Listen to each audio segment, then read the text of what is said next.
Buenas tardes. Se abre la sesión pública de esta sala regional del Tribunal Electoral del Poder Judicial de la Federación convocada para esta fecha. Secretario General de Acuerdos, licenciado Israel Herrera Severiano, a constar el quórum legal de asistencia e informe sobre los asuntos listados para esta sesión. Con gusto, magistrada presidenta. Le informo que se encuentran presentes el magistrado Alejandro David Abante Juárez, el magistrado Juan Carlos Silva Daya y usted, quienes integran el pleno de esta sala regional. Por tanto, hay quórum para sesionar válidamente. Los asuntos a analizar y resolver en esta sesión pública son 4 juicios para la protección de los derechos políticos electorales del ciudadano y un recurso de apelación, cuya clave de identificación, nombre de los recurrentes y nombres de las autoridades responsables se precisan en la lista de los asuntos fijada en los estados de esta sala regional y publicada en la página de internet de este órgano jurisdiccional, haciéndose constar que el juicio para la protección de los derechos políticos electorales del ciudadano número 6 del presente año fue retirado en su oportunidad. Es la cuenta, señores magistrados. Magistrada presidenta. Magistrados, solicito su anuencia para que se informe de los asuntos a analizar y resolver en esta sesión. Si están de acuerdo, sírvanse manifestarlo en votación de manera económica. Una vez aprobado el orden del día, secretaria de Estudio y Cuenta, licenciada Alejandra Vázquez Alanís, informe de los asuntos turnados a la ponencia del magistrado Alejandro David Abante Juárez. Con su autorización, magistrada presidenta, señores magistrados. Doy cuenta con el proyecto correspondiente a los juicios ciudadanos 9 y 10 de este año, cuya acumulación se propone, promovidos respectivamente por Reina González Casas y José Alfredo Contreras Suárez por su propio derecho, como exregidora y exsíndico del Ayuntamiento de Tultitlán, Estado de México, en contra de la sentencia del Tribunal Electoral de esta entidad federativa, relativo al pago de dietas de la Administración 2013 a 2015. En el caso, la actora plantea un agravio atinente que el tribunal local no contestó el hecho relativo a que la responsable depositaba menos que lo amparado en sus recibos de nómina, limitándose a considerar que estos eran prueba plena y por ende fue omiso en allegarse de la dispersión de nómina que la actora solicitó oportunamente al ayuntamiento para probar su afirmación.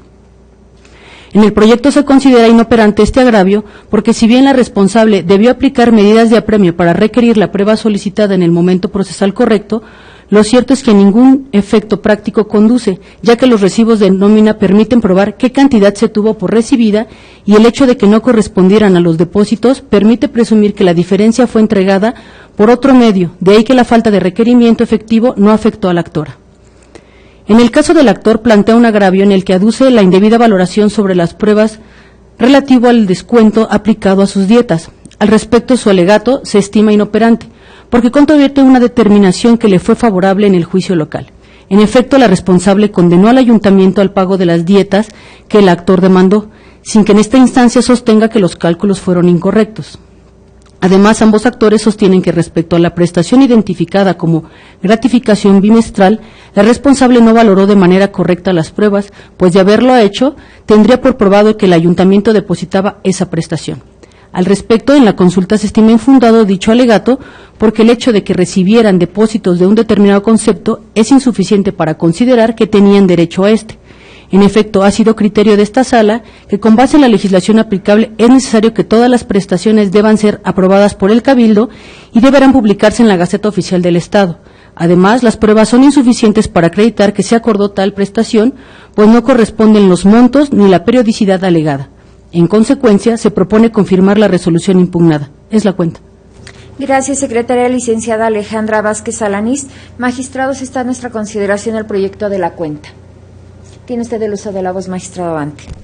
Gracias, magistrado. Buenos días, magistrados, y buenas tardes.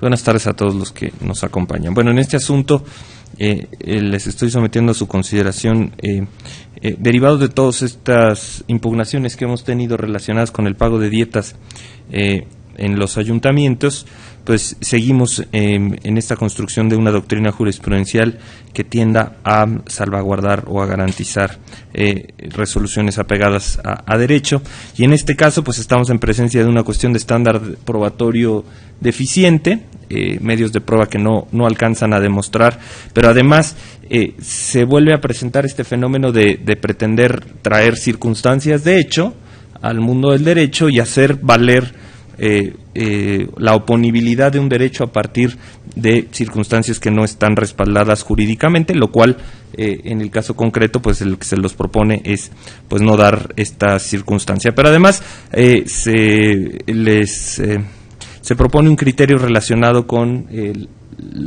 carácter de documental pública que tienen los recibos de nómina, y en este sentido, bueno, también agradezco las colaboraciones tanto de su parte magistrada como del magistrado Silva en la construcción de este argumento, en cuanto a que la existencia de los de recibos de nómina y el principio ontológico de la prueba, que no es otra cosa más que lo ordinario debe presumirse y lo extraordinario debe ser materia de prueba, adquiere poco sentido que se hayan entregado recibos de nómina por una cantidad superior a la que en realidad se recibió, que esto no se haya reclamado en el momento en el que se recibió, que haya transcurrido un tiempo muy considerable hasta que se reclamó, y que todo esto eventualmente arrojaba o colocaba a la actora y al actor en estos juicios que se pretende acumular en una circunstancia particular que les hacía exigible demostrar esta situación. Ahora, el hecho de que se hubiera ofrecido y evidentemente no cumplido con el tema de traer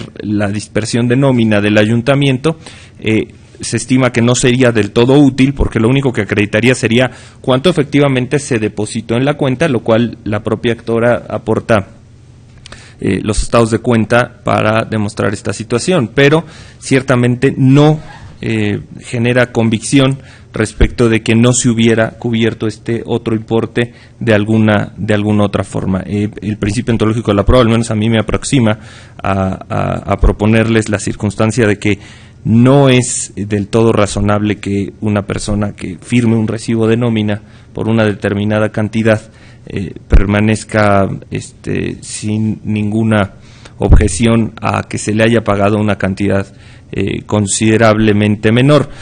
Ahora, finalmente, no pasa inadvertido que en el caso particular del asunto que ahora yo les propongo, no obstante esta circunstancia no se destaca, no es un argumento de manera destacada en el proyecto, pues simplemente arroja esta afirmación en el sentido de que se le depositaba menos cuando recibía recibos de nómina por más, pero no hay un cruce de los datos por parte del actor o que haya aportado en tal hechos concretos, en el sentido de que en tal mes me fue depositado tanto o tanto menos. La verdad es que siento que estamos en presencia de un asunto materialmente que se combina una insuficiencia probatoria con una un indebido planteamiento por parte de los actores, y en consecuencia me lleva a proponerles confirmar la resolución que ha dictado el Tribunal del Estado de México. Es cuanto, magistrada presidenta. Magistrado Silva. Sí, magistrado Abante. Magistrado Silva, tiene usted el uso de la voz. Gracias, magistrada presidenta. Bien,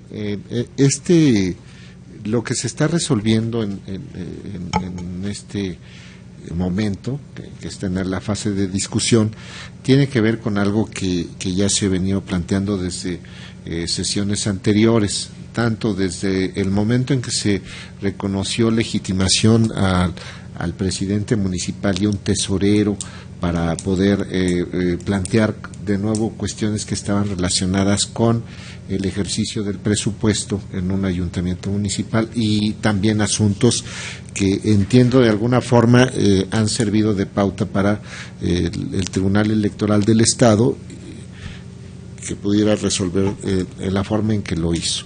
Y es fundamentalmente la cuestión de que los recursos públicos que provienen de los impuestos de todos deben manejarse con un gran forma, de manera cuidadosa, escrupulosa.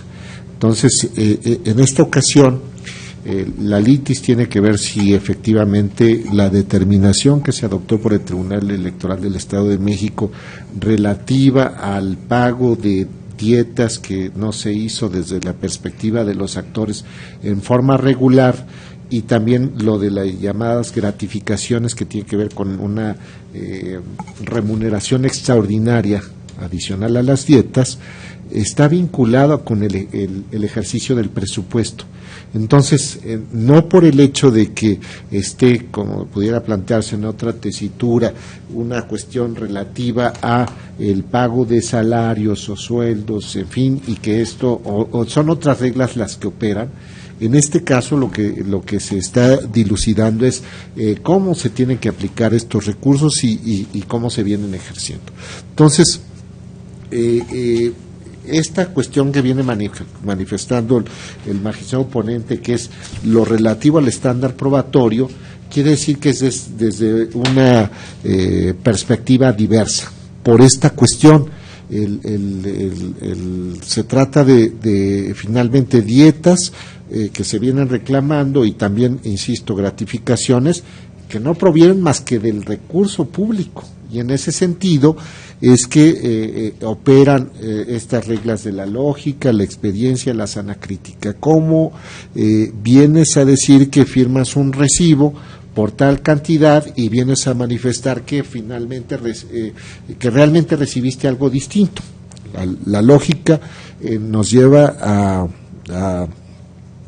a concluir que lo razonable es que cuando alguien firma un recibo por X cantidad es porque efectivamente lo está recibiendo, se le fue entregada. Esto es a través de lo que aparece en los estados de cuenta, y ya se dijo, la dispersión que se hace por parte de la autoridad municipal, que se gira la instrucción correspondiente a la institución de bancaria para que realice ese depósito, no excluye la inferencia que se está haciendo, en el sentido de que se puede también concluir razonablemente, de acuerdo con la sana crítica, que esto fue enteramente pagado por completo. Esto es a través del depósito que se hizo en la cuenta bancaria, y que no excluye la posibilidad de que se hubiera pagado en efectivo o a través de un cheque, y por eso es que se firmó el recibo en esas condiciones. Lo otro que tiene que ver con la gratificación, pues está, como ya se sostuvo en otros asuntos, lo que se pretende por parte de los actores es, bueno, en este caso por la actora, la ciudadana que insta ante estas salas regionales, es decir, como a los demás se les pagó, bueno, pues a mí también me tienes que pagar. No, esto tiene que estar fundado en una determinación jurídica respecto de la cual ella tiene conocimiento porque fue integrante de la autoridad municipal y del ayuntamiento municipal, que tiene que ver con el ejercicio del presupuesto, saber que eso tiene que estar presupuestado, tiene que además cifrado de acuerdo con lo dispuesto en la propia Constitución Federal sobre disposiciones normativas que ya se han invocado en otras sesiones, que tiene que ver precisamente con un acuerdo del Cabildo en donde se determina las cantidades, la periodicidad y el modo, es decir, el qué, el cómo, el cuándo y a quiénes. Y entonces, quien participa en la toma de esas decisiones como integrante de ese ayuntamiento municipal conoce toda esta mecánica de cómo se ejercen los recursos públicos y lo escrupuloso que son los propios ayuntamientos y la propia actora como integrante de ese cabildo, como para saber cuál es el mecanismo que se sigue para aprobarlo y para ejercerlo. Y entonces me parece que las determinaciones que se lleguen a adoptar tanto por el Tribunal Electoral del Estado de México como de esta sala regional deben ser consecuentes con ese mismo cuidado para determinar y resolver estos asuntos. Entonces, de acuerdo con la lógica, firmas por lo que está recibiendo, con lo que efectivamente se te entregó. Las inferencias que se desprenden a partir del caudal probatorio no son más que las que se proponen en el propio proyecto, y por eso es que lo que puede considerarse como una violación procesal, que consiste en que, habiendo solicitado la dispersión que no se proveyó por la autoridad local sobre ese aspecto, y que en principio debería de ser reparada, pues no va a conducir a un resultado diverso del que ya se tiene por acreditado. Es una cuestión que ya, es un hecho que ya está probado. Está probado que se te depositó esa cantidad, y la dispersión a qué mira, precisamente a esa circunstancia, que efectivamente se te depositó, según lo señala la actora, menos de lo que tú firmaste que habías recibido. Entonces, la experiencia también indica otra cuestión, que cuando no se realiza un pago completo de una dieta o de un sueldo o alguna otra prestación, inmediatamente viene la reacción por parte del sujeto que se hace acreedor a esta cuestión. Entonces, es cierto lo que se ha determinado por la Sala Superior de que los plazos empiezan a correr a partir de que concluye el encargo, pero esto no implica, o por lo menos no desde mi perspectiva, de acuerdo con esta regla de la experiencia, que uno va a dejar pasar.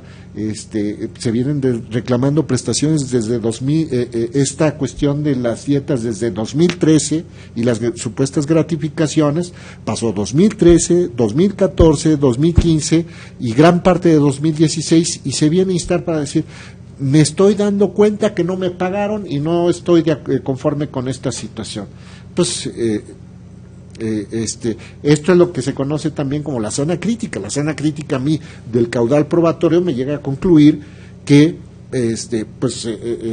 y de acuerdo también con las pruebas, la valoración conjunta que se hace, su adminiculación, que se te pagó por entero, puedo hacer esa inferencia, y que lo único que estaba aprobado era lo que efectivamente se depositó en las cuentas, mientras que no se desprende una situación contraria a través de algún otro elemento probatorio en relación con la circunstancia de la actora, no se puede llegar a una conclusión. Inclusive el hecho de que se hubiera dado respecto de algunos otros otra gratificación que no son materia del juicio puede obedecer a muchas otras razones. Y yo también podría agregar otra cuestión: si hay alguna situación de un mal manejo, me parece que como servidor público o servidora pública, más bien lo que yo tendría que hacer no es pretender beneficiarme, sino denunciar esa situación ante las instancias correspondientes, por cuanto que se hubieran realizado pagos incorrectos o indebidos a otros servidores y no beneficiarme de esa circunstancia. Es cuanto, magistrada presidenta, magistrado ponente. Sí, magistrado. Gracias, magistrados. Retomando este argumento, y quisiera yo un poquito ciudadanizar este tema, para efecto de dejar al menos cómo lo veo yo en esta visión, y tiene que ver con lo que nos dice el sentido común, que es un recibo de pago. Vamos por partes.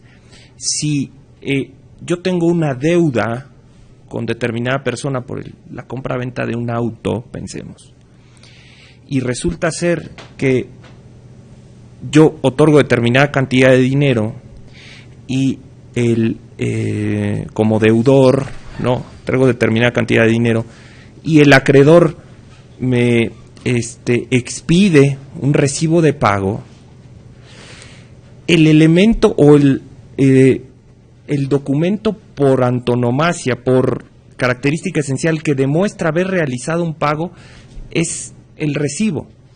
Todos convivimos con recibos en nuestra vida en común. O sea, finalmente, con lo que demostramos haber cubierto determinadas obligaciones, es con nuestro recibo de pago. El recibo de pago es un documento que por esencia no tiene una formalidad exigible, es un documento de libre, no hay formalidades en su expedición. Pero ciertamente no es un contrato, no es un convenio, es un acto jurídico.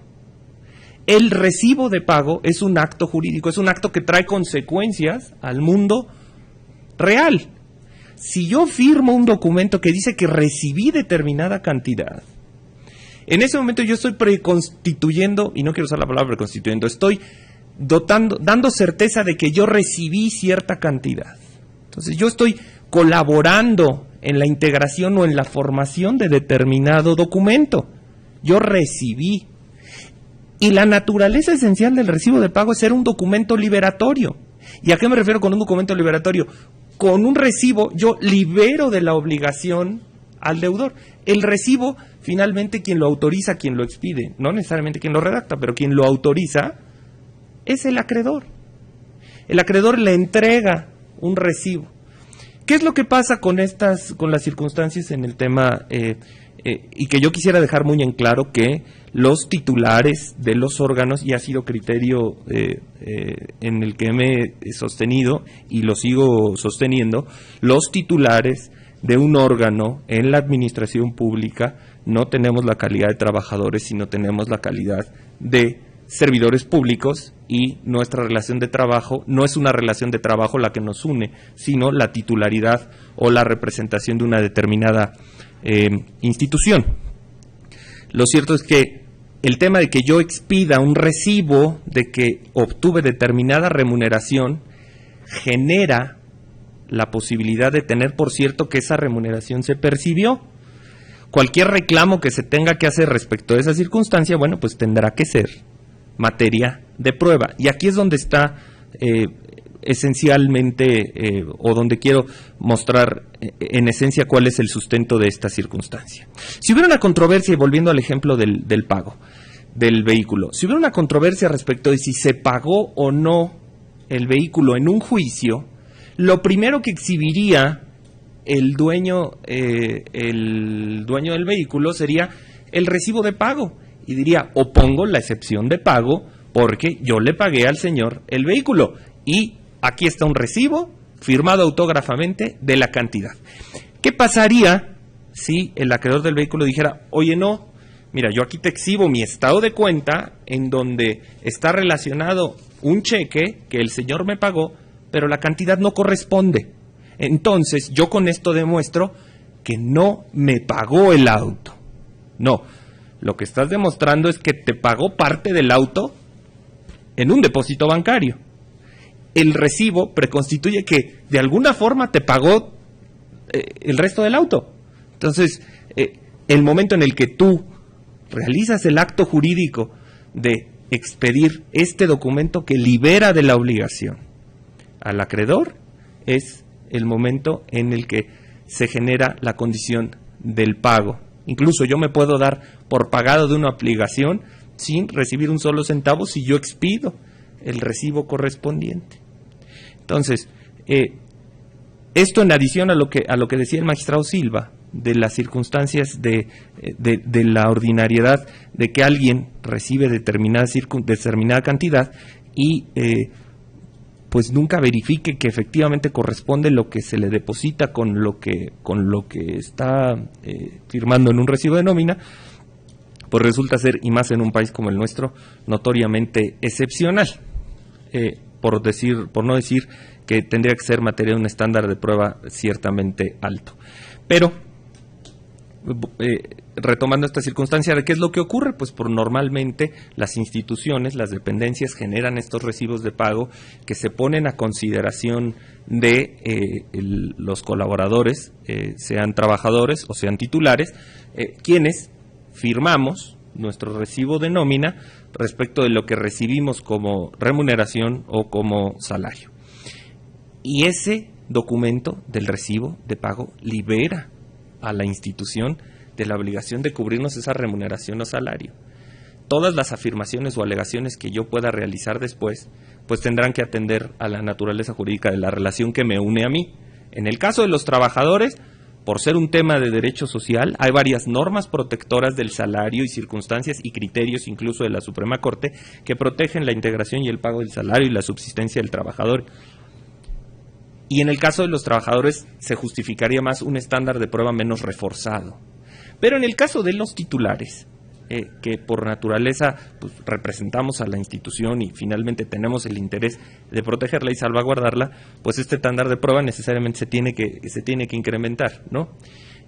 Pero aquí también la inmediatez juega un papel fundamental, ¿no? El tema de que si yo recibo una determinada contraprestación y transcurren 11 meses para que yo reclame lo que ocurrió hace 11 meses respecto de una inconsistencia en un depósito, efectivamente puede generar dudas. Pero además, y en esto coincido sustancialmente con el magistrado Silva, estamos hablando de recursos públicos. Esto es dinero de la gente.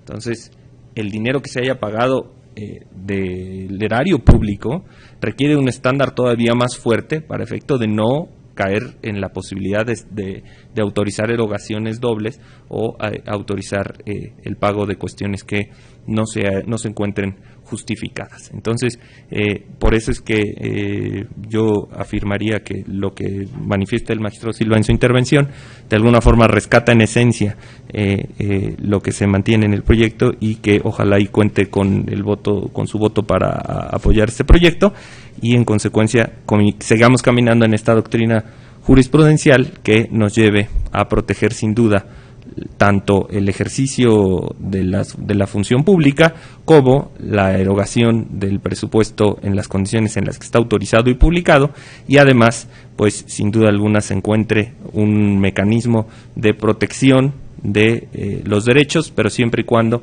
el estándar probatorio demuestre que hubo alguna afectación sustancial, ¿no? Es cuanto, magistrada. Sí, magistrado. Magistrado, sí, magistrada, sí, con por favor. su venia. Y lo dice claramente usted, magistrado. Hay una cuestión, no solamente los recursos públicos, sino son dos sujetos distintos. Es una serie de reglas, las reglas presupuestales o presupuestarias, las que tienen que ver con la cuenta pública, que bueno, es parte del presupuesto, y la administración pública municipal, cómo se conduce el municipio libre y todo. Pero no solamente está la necesidad de cuidar el manejo de una forma escrupulosa de los recursos públicos, sino la distinta naturaleza. Entonces, del sujeto que insta, que acude a este órgano jurisdiccional, que es precisamente alguien que ocupó el cargo de servidor público. Y entonces, que es muy distinto de un trabajador. En este sentido, y sobre todo que ocupó un cargo de representación popular, entonces la exigencia para aquellos que ocupan cargos de representación popular no solamente es que desempeñen el cargo, sino que se corresponsabilicen en cuanto al manejo, no solamente como sujeto individual, sino como parte del órgano y en un interés público. Entonces esto también modifica, mientras que las reglas procesales, mientras que en el derecho social, el derecho laboral, se habla de las cargas dinámicas, de un derecho de carácter tuitivo, de acuerdo con lo que se viene señalando que es el derecho social. En el caso del manejo del presupuesto y de los servidores públicos es otro tipo de normas jurídicas, y también los estándares probatorios adquieren otra naturaleza, ya no cargas dinámicas ni esta orientación tuitiva, sino más bien el cumplir con las finalidades que se establecen en la propia Constitución Federal. Y así lo que se dispone en cuanto al manejo de los recursos, que es precisamente lo relativo a los principios de eficiencia, eficacia, transparencia en el manejo de los recursos públicos, pues es algo que también informa no solamente los aspectos sustantivos, sino también los procesales, y por eso es que la expectativa que usted tiene de que ojalá y apoye su proyecto, pues debe caer en la certeza de que así va a ocurrir. Muchas gracias, magistrada presidenta, magistrado ponente. Señor secretario general de acuerdos, proceda a tomar la votación respectiva. Proceda, magistrada presidenta. Magistrado Juan Carlos Silva Daya. Con la propuesta. Gracias, magistrado. Magistrado Alejandro David Abante Juárez. Es mi proyecto. Gracias, magistrado. Magistrada Marta Martínez Guarneros. A favor. Gracias, magistrada. Magistrada, le informo que el proyecto de la cuenta fue aprobado por unanimidad de votos. En consecuencia, en los expedientes STJDC 9-2017 y su acumulado STJDC 10-2017 se resuelve. Primero, se ordena la acumulación del juicio ciudadano STJDC 10-2017 al juicio para la protección de los derechos político-electorales del ciudadano STJDC 9-2017 por ser el más antiguo en términos del considerando segundo de esta sentencia, por lo que deberá glosarse copia certificada de los puntos resolutivos de esta resolución restitución al juicio acumulado. Segundo, se confirma la sentencia de 31 de enero de 2017 emitida por el Tribunal Electoral del Estado de México en el juicio ciudadano local JDCL 151-2016. Secretario de Estudio y Cuenta, licenciado Naim Villagómez Mansur, informe de los asuntos turnados a la ponencia a mi cargo. Con su autorización, señora magistrada, señores magistrados, doy cuenta con el proyecto de sentencia del Juicio Ciudadano número 7 de 2017, promovido por José Gustavo Juárez Molina, contra la sentencia dictada por el Tribunal Electoral del Estado de México en el Juicio Ciudadano Local número 125 de 2016. En el proyecto de la cuenta se propone declarar infundado el agravio relacionado con el hecho de que el tribunal responsable no requirió la documental consistente en la orden quincenal de dispersión de nómina que el Ayuntamiento de Tultitlán, Estado de México, giró a la institución bancaria Banorte. Lo anterior porque, tal y como se detalla en el proyecto, si la solicitud de requerimiento tuvo su origen en la objeción que realizó el actor de los recibos de pago de nómina que el citado ayuntamiento exhibió, los cuales dicho actor sí tenía conocimiento de su existencia al contener su firma autógrafa, entonces es evidente que no era procedente que el tribunal local requiriera la referida documental, aunado a que se trató de un elemento de prueba que ya existía previo a la presentación de la demanda ante el Tribunal Electoral local, además de que tampoco justificó el accionante que existiera un obstáculo que no estuviera a su alcance superar para ofrecerla o aportarla. Por otra parte, se declara infundado el agravio relacionado con el pago de gratificaciones bimestrales, toda vez que ante la instancia local el actor fue omiso en señalar y mucho menos en acreditar la aprobación y publicación de esa percepción en el presupuesto de egresos e ingresos que para tal efecto emite el Ayuntamiento de Tultitlán, Estado de México, correspondiente a los periodos de 2013 a 2015. Además de lo anterior, se toma en consideración que de los estados de cuenta bancarios y recibos de pago de gratificación que fueron aportados al juicio local, de los mismos no se acredita que el referido ayuntamiento hubiera acordado la entrega de la prestación reclamada por el actor. En consecuencia, en el proyecto se propone confirmar en lo que fue materia de impugnación la sentencia reclamada. Es la cuenta, magistrada presidenta. Gracias, secretario. Licenciado Naim Villagómez Mansur. Magistrados, está a nuestra consideración en la propuesta. Secretario General de Acuerdos, proceda a tomar la votación respectiva. Claro que sí, magistrado. Magistrado Alejandro David Abante Juárez. Voto en favor del proyecto. Gracias, magistrado. Magistrado Juan Carlos Silva Daya. Con la propuesta. Gracias. Magistrada Marta Martínez Guardado. Es mi propuesta. Magistrada, el proyecto fue aprobado por unanimidad de votos. En consecuencia, en el expediente CTJDC 7-2017 se resuelve, único, se confirma en lo que fue materia de impugnación la sentencia de 31 de enero de 2017 dictada por el Tribunal Electoral del Estado de México dentro de los autos del Juicio Ciudadano Local número JDCL 125-2016. Secretario de Estudio y Cuenta, licenciado Naim Villagómez Mansur, continúe con el informe de los asuntos turnados a la ponencia a mi cargo. Con su autorización, magistrada presidenta, a continuación doy cuenta con el proyecto de sentencia relativo al Juicio Ciudadano 11 de 2017, promovido por Quintín Torres Méndez, a fin de controvertir la sentencia emitida por el Tribunal Electoral del Estado de México en el Juicio Ciudadano Local número 145 de 2016. En el proyecto se propone declarar infundados los motivos de agravio hechos valer por el actor, relativos a que el tribunal responsable realizó una indebida valoración y análisis de los elementos de prueba que fueron aportados por las partes, así como la falta de exhaustividad y congruencia de la resolución controvertida. Lo anterior porque, tal y como se razona en el proyecto de la cuenta, el tribunal responsable analizó de manera correcta los agravios hechos valer en su oportunidad. Asimismo, realizó una correcta valoración del acervo probatorio aportado por las partes apegándose a lo dispuesto en el numeral 441 del Código Electoral del Estado de México. Respecto del segundo motivo de agravio relativo al pago de gratificaciones bimestrales, también se declara infundado, en razón de que el actor fue omiso en señalar y mucho menos en acreditar la aprobación y publicación de esa percepción en el presupuesto de egresos e ingresos que para tal efecto emite el Ayuntamiento de Tultitlán, Estado de México, correspondiente a los periodos 2013 a 2015. Además, se toma en consideración que los estados de cuenta bancarios y recibo de pago de gratificaciones que fueron aportados al juicio local, de los mismos no se acredita que el referido ayuntamiento hubiera acordado la entrega de la prestación reclamada. Por lo anteriormente vertido, se propone confirmar la resolución impugnada. Es la cuenta, magistrada presidenta.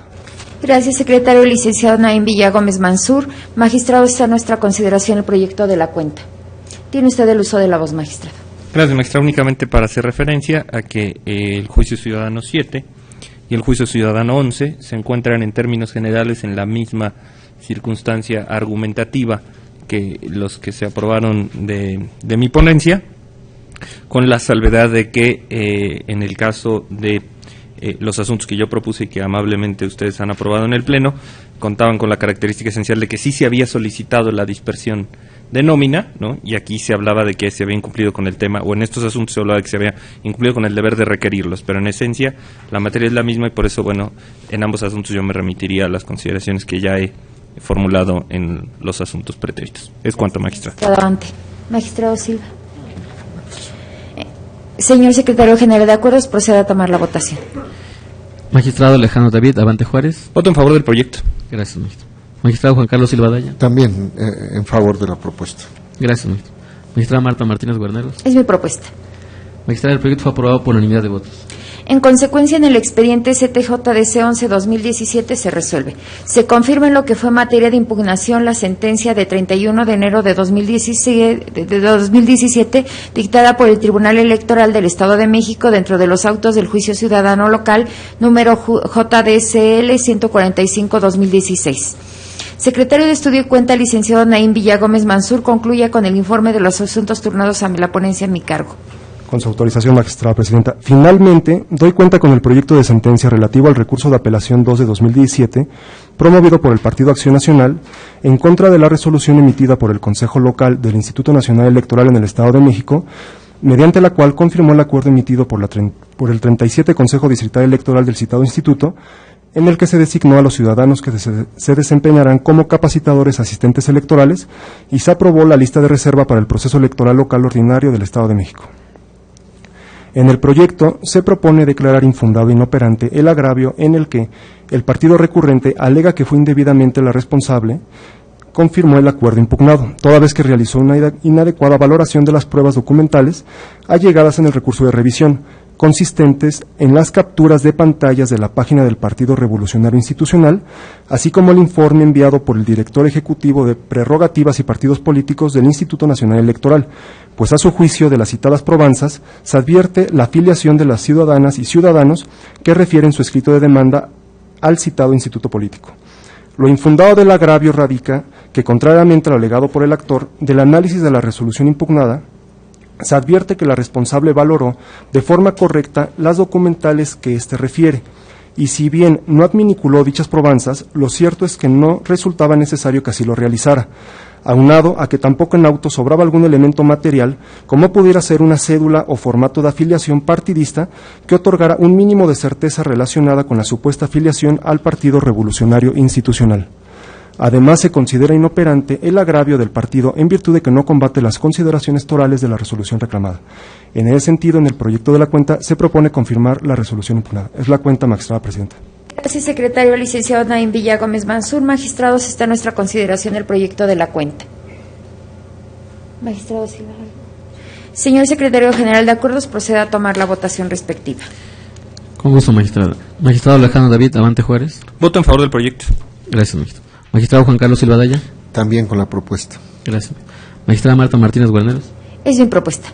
Gracias, magistrada. Informo que el proyecto de la cuenta al RAP 2 de este año fue aprobado por unanimidad de votos. En consecuencia, en el expediente CT-RAP 2-2017 se resuelve. Único. Se confirma la resolución emitida el 3 de febrero de 2017 en el expediente RSCL-INE-MEXPL004-2017 por el Consejo Local del Instituto Nacional Electoral en el Estado de México por las razones expuestas en el considerando quinto del presente fallo. ¿Algún comentario adicional, señores magistrados? Al no haber más asuntos que tratar, en consecuencia se levanta la sesión, agradeciendo la presencia de todos ustedes y quienes nos siguen por vía internet. Gracias.